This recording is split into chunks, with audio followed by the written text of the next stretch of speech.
Hey everybody, it's Lisa Derby Oden here, and today we're going to have a good time meeting Charles Purtle and getting to know him a little bit better.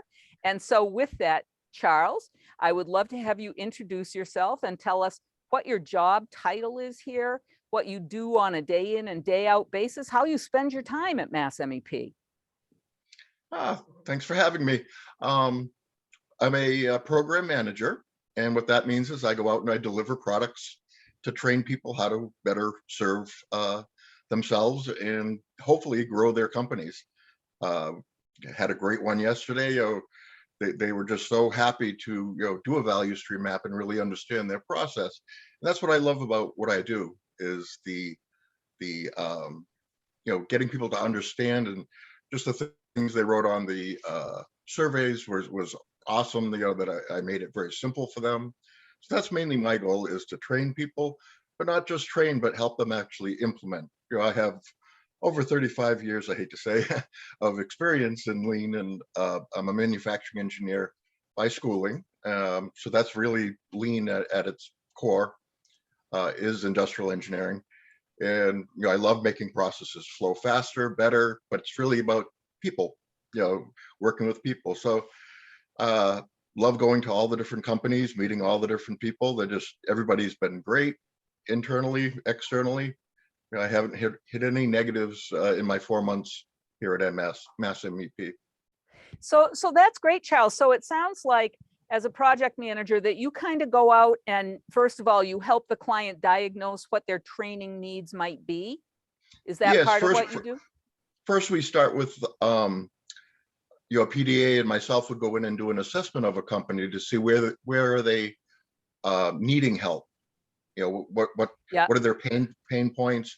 Ask lots of questions, get a tour, get a feel for the what's going on there, and then develop a business plan. Our that's our PDA and myself.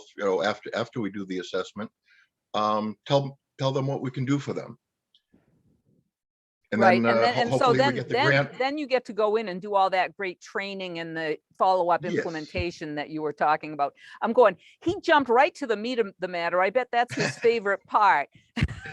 Yep. So anyway, you've said that you've got a wealth of history in manufacturing. Maybe you can tell us a little bit more about what your career path has been and how you Sure. found your way to MassMEP. Let's see. I started when I was very young, when it was probably child labor law issues. My dad had a machine shop, so at 12 I was running lathes and Bridgeports and such. And then I had a long when they used to let you work at in high school at chemical places. They were building circuit boards. Now they wouldn't let kids in at all. So I've had a varied experience. My first co-op job was with um,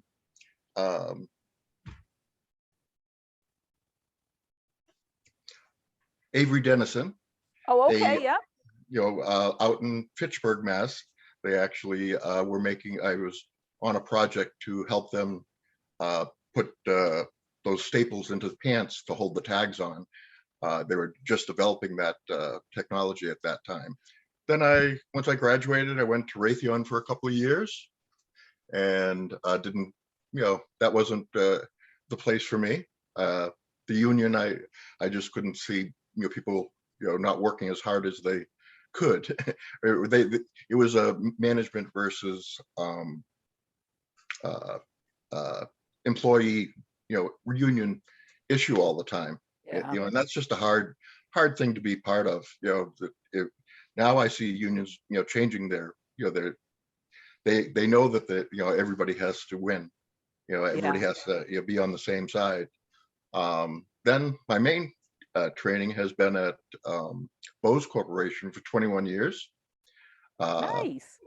yes, they were a learning organization, so they were always sending us to training seminars and such. And in about 2000, I was asked to become a green belt for the plant, and then a black belt. So I have my black belt certification through Bose.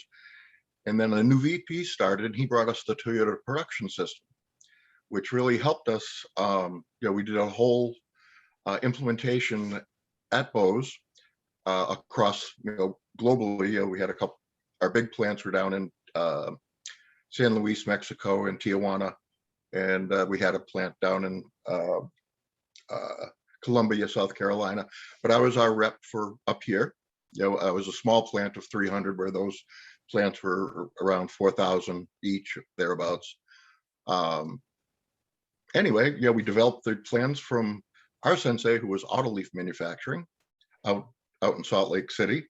They're a direct supplier to Toyota, who was their sensei for the Toyota production system. Wow. So, we redid their materials and went through their program as a team, and then did it there. And in 2009, I left there and went to a company called Autoleaf, right close by in Marlboro, where we were doing retina scanning for a doctor's office. And so, moving into medical device. And then from there, I did another 5 years we were bought by Nikon, and my job became redundant. Unfortunately, that happens when you have a very lean company. I was asked to put together a presentation because our CEO was going overseas. And then within 6 months, they bought us. So I guess I did a good job on the report. So then I decided to go into healthcare, and I was down in Brockton Hospital for 5 years. Lean is about people and process flow. So I mean, lean works everywhere. The hospitals really are getting in more. But they are still very siloed between departments. Very protective of their people versus another group of people. So that team is always tough, but a lot of waste, and everywhere you go, once you learn to see it. And that's what I'm always trying to train, is to see, what's taking more time. Right. Well, so then how did you find MassMEP? Actually, a recruiter from California actually found and said that, what a great place it was to work. And she was right.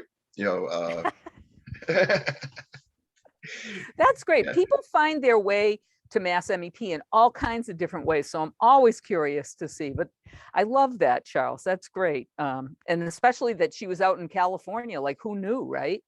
Right. Because she actually had a couple of us, here, the PMs. So you've talked a little bit about some of your, things that you really enjoy and love about your work, or that are your favorite parts or whatever. So if I asked you to say, what is the thing that really gets you up and gets you going every morning, that's really the driving force or your passion behind your work, what would you say? Basically helping people do a better, more efficient job, getting a flow through their company and keeping jobs here. That's my mantra. Is I've seen it too often that things are shipped out, and that's why I decided I had kept on going closer and closer to the medical industry, but then now manufacturing is trying to come back in the States. So this is a good place for me to help deliver all that experience that I have. Yeah, I couldn't agree more. So how about outside of work? What is it that you like to do, or how do you spend your spare time outside of work? Basically, I'm an outdoors type guy. I love camping, hiking, biking, mainly motorsports now. It's a little bit easier. I'm thinking about getting one of those electric bikes. I'm like, that just seems cheating, though. Can you really say you went for a 30-mile bike ride if you had an electric battery pushing you along? But that's my thing, is being outdoors, doing stuff. Well, New England's a great place to be outdoors too. All right, so we're closing in on the end here, and how we like to wrap these up is by having you tell us 3 things about yourself, 2 that are true and 1 that is made up. Okay, and then we're going to guess at the made up one offline afterwards. Okay. I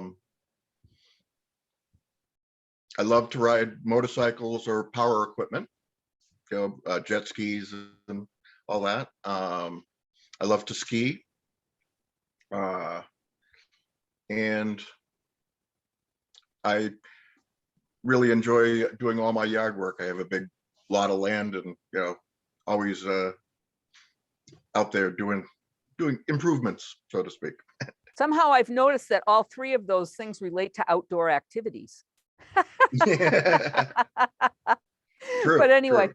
yeah, I was going to It's a little say, rough day. It's, even though it looks beautiful behind me, it's about 12 inches of snow out there right now. So yeah, yeah. tough Oh, day outside. yep. I feel your pain on that one. So, it's been fun to have this conversation with you and get to know you a little bit better. I know that, we don't see people in the office like we used to pre-COVID and that kind of thing. So it's fun to get to know people a little bit better. And I really want to thank you for taking your time to be here with us this afternoon, Charles. Yeah, this has been great. No, thanks for doing the interview with me. Hey, you're welcome. And I know, I probably will run into you in the office sometime in the near future. Have a good one. Bye now.